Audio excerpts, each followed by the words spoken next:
Hi friends, இப்போ நம்ம வந்து 301 ரீடைரக்ட் மற்றும் கெனானிக்கல் டேக் இது ரெண்டை பற்றி தான் பார்க்க போகிறோம். ஒரு வெப் பேஜிலேருந்து புதுசாக ஒரு வெப் பேஜுக்கு நம்ம வந்து ரீடைரக்ட் பண்ணணும் அப்படின்னா 301 ரீடைரக்ட் யூஸ் பண்ணுவாங்க.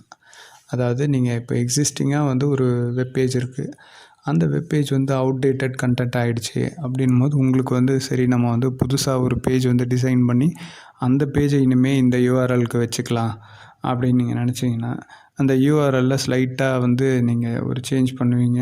அந்த வெப் டிசைனும் வந்து கொஞ்சம் சேஞ்ச் பண்ணி வேறு ஒரு பேஜ் உருவாக்கிடுவீங்க. அது வந்து பேஜ் பின்னு வச்சுப்போமே, புது பேஜ், நியூ பேஜ். இப்போ இந்த ஓல்டு பேஜ் வந்து பார்த்திங்கன்னா பேஜ் ஏன்னு வச்சுப்போம். ஓல்டு பேஜ் வந்து பார்த்திங்கன்னா நீங்கள் வந்து இனிமே அது வேண்டாம் அப்படின்னு நினைக்கிறீங்க. அப்போது இந்த புது பேஜ் தான் வந்து நம்ம வச்சுக்கணும் அப்படின்னு நினைக்கிறீங்க, பேஜ் பியை. அப்போது இந்த பேஜ் ஏவை வந்து நீங்கள் ரிமூவ் பண்ணணும் இல்லையா? பேஜ் ஏ வந்து இனிமேல் வந்து நமக்கு தேவையில்லை அப்படின்னு நினைக்கிறீங்க. ஆனால் இத்தனை வருஷமாக வந்து நீங்கள் வெப்சைட் ஆரம்பித்ததுலேருந்து இத்தனை வருஷமாக அந்த வெப் பேஜுக்கு நிறைய டிராஃபிக் வந்திருக்கும். பட் இப்போ வந்து ஏதோ ஒரு காரணத்துக்காக நீங்கள் வந்து புது பேஜ் வந்து போடுறீங்க, ஒரு சேஞ்ச் வேணுன்றதுக்காக. அப்போது அந்த பழைய டிராஃபிக் அதெல்லாம் வந்து ரெகுலராக வந்துட்டுருக்குறாங்க நிறைய பேர் அப்படின்னும் போது அவங்களெல்லாம் நீங்கள் லூஸ் பண்ணுற ஒரு சான்ஸ் இருக்குது இல்லையா? அப்போது நீங்கள் வந்து அந்த டிராஃபிக்கையும் லூஸ் பண்ணக்கூடாது. அதே நேரத்தில் நீங்கள் அந்த ஒரு ஸ்பெசிஃபிக்கான ஒரு கேட்டகரியில் இருக்கிற அந்த யூஆர்எல் வந்து புது பேஜுக்கு வந்து நீங்கள் மாற்றுறீங்க. அப்போது மக்கள் அந்த பேஜுக்கும் வரணும். இது வரைக்கும் கூகுள் வந்து இந்த பேஜ் தான் காமிச்சிட்ருக்கு, ஸோ டிராஃபிக் இதில் தான் வரும் அப்படின்னு ஒரு குழப்பம் இருக்கும். ஸோ இது வந்து குழப்பமே வேண்டாம். 301 ரீடைரக்ட் அப்படின்ற அந்த மெத்தடை நீங்கள் யூஸ் பண்ணிங்கன்னா உங்களுடைய அந்த பழைய பேஜினுடைய அந்த வெயிட் கூகுள் வந்து இந்த பேஜுக்கு கொடுத்த அதே மதிப்பை இந்த புது பேஜுக்கு கொடுக்க ஆரம்பிச்சிடும். அதே நேரத்தில் அந்த பழைய பேஜுக்கு வந்த கஸ்டமர் எல்லாருமே வந்து டிராஃபிக் எல்லாமே வந்து புது பேஜுக்கும் வந்து மாறிடுவாங்க. அதாவது உங்களுடைய பழைய பேஜ் கூகுளில் காமிச்சா கூட நீங்கள் இந்த ரீடைரக்ட் மெத்தட் கொடுக்கும்போது அதை கிளிக் பண்ணால் ஆட்டோமேட்டிக்காக அவங்க பி பேஜுக்கு வந்துடுவாங்க. அதாவது ஏ பேஜ் தான் அங்கே இருக்கும், இண்டெக்ஸ் ஆகிருக்கும் கூகுளில். அதை கிளிக் பண்ணால் பி பேஜுக்கு கூகுளே ரீடைரக்ட் பண்ணி விட்டுரும். ஸோ இப்போ வந்து உங்களுக்கு புரிஞ்சிருக்கும் 301 ரீடைரக்ட்னா என்னென்னு.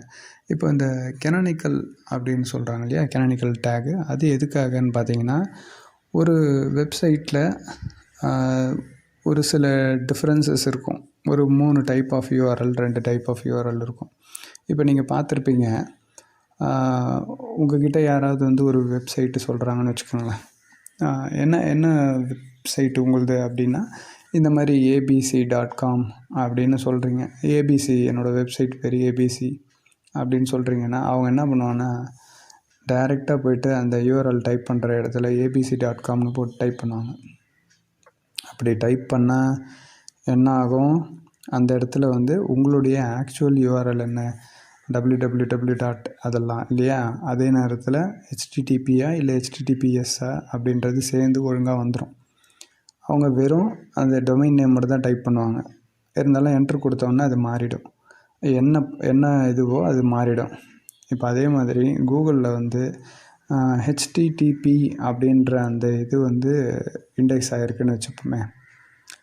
ஆனால் இப்போது ரீசெண்டாக பார்த்திங்கன்னா http அப்படின்றது யாரும் விரும்புகிறதில்ல. கூகுளே வந்து https அப்படின்னு சொல்கிற அந்த வெப்சைட்டை தான் வந்து அவங்க காண்பிக்க விரும்புகிறாங்க மக்களுக்கு. ஏன்னா செக்யூர்டு வெப்சைட்டாக இருக்கணுன்றதுக்காக.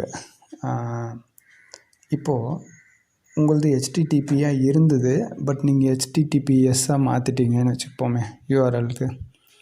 இப்போ செக்யூர்டாக நீங்கள் வந்து இது பண்ணுறீங்க. உங்களுடைய கஸ்டமருக்கு வந்து நீங்கள் செக்யூர்டு வெப்சைட் தான் காட்டுறீங்கன்றது தெரியணும். பட் கூகுளில் நீங்கள் போகும்போது ஏற்கனவே நீங்கள் யூஸ் பண்ண அதே பழைய யூஆர்எல் தான் டிஸ்பிளே ஆகும், http அப்படின்றது. ஸோ இந்த httpன்றது டிஸ்பிளே ஆச்சுன்னா மக்களுக்கு வந்து அந்த சைட்டு மேலே ஒரு நம்பிக்கை போகும். இது வந்து செக்யூர்டான சைட் இல்லை போல இருக்குது அப்படின்னு சொல்லிட்டு. அதனால் உங்களுடைய சைட்டில் டிராஃபிக் குறைய வாய்ப்புண்டு. அதே நேரத்தில் நீங்கள் புதுசாக மாற்றிட்டீங்கன்றதும் அவங்களுக்கு தெரியாமல் போயிடும் இல்லையா? இப்போ இந்த புதுசாக மாற்றிட்டோம் அப்படின்றத நீங்கள் கூகுளுக்கு சொல்லணும். நாங்கள் வந்து புதுசாக மாற்றிட்டோம், HTTPS அப்படின்ற அந்த செக்யூர்டு சைட்டுக்கு மாறிட்டோம் அந்த யூஆர்எலுக்கு. அதனால் எங்களுக்கு இந்த HTTP அப்படின்ற அந்த யூஆர்எல் வெர்ஷனை காட்ட வேண்டாம், எங்களுக்கு HTTPS அப்படின்ற அந்த வெர்ஷனை காட்டுங்க அப்படின்னு சொல்லிட்டு நம்ம கூகுளுக்கு ஒரு சிக்னல் கொடுக்குறோம்.